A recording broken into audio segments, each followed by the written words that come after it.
Hello everyone, welcome back to our YouTube channel RKTV. The German Research Center for Geosciences, GFZ, reported a magnitude 4.9 quake in the Philippines near Surigao City, Surigao del Norte, Caraga, only 12 minutes ago.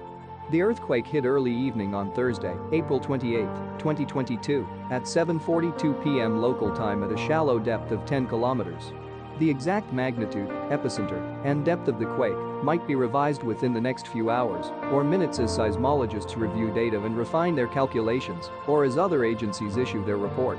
A second report was later issued by the citizen-seismograph network of RaspberryShake, which listed it as a magnitude 4.9 earthquake as well.